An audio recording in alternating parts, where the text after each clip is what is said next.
TPN PB-OPM baru-baru ini melalui Dewan Diplomasinya menyurati pemerintah Australia dan Selandia Baru untuk meminta bantuan peralatan perang. Mengutip poskupang.com pada Senin 24 April 2023, hal itu dikatakan oleh juru bicara TPN PB-OPM Sebi Sambom dalam keterangan tertulisnya. Diketahui TPN PB-OPM atau kelompok kriminal bersenjata terus mencari dukungan negara-negara anggota Perserikatan Bangsa-Bangsa.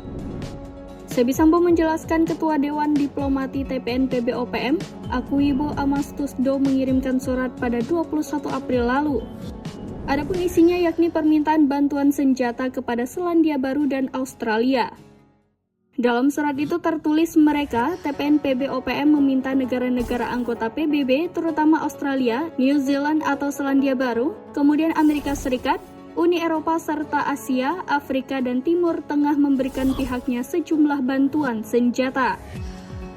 Hal ini karena mereka menganggap Indonesia sudah mendeklarasikan perang melawan orang asli Papua terhitung semenjak diresmikannya operasi militer siaga tempur.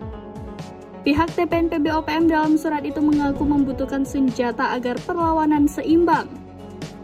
Di dalam surat itu juga menyinggung soal mekanisme hukum perang internasional yang menjamin hukum internasional berdasarkan piagam PBB.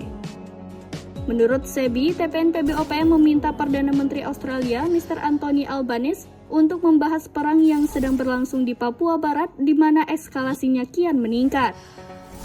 Secara terpisah, PM Australia Anthony Albanese dikabarkan juga harus membahas bersama dengan Perdana Menteri Selandia Baru selama pertemuan bilateral mereka di Australia akhir pekan mendatang. Dalam pengakuannya, Sebi Sambo mengungkapkan, dalam upaya pembebasan pilot Susi Air baru-baru ini, 2 warga sipil ditembak mati oleh pasukan militer Indonesia, salah satunya seorang wanita hamil.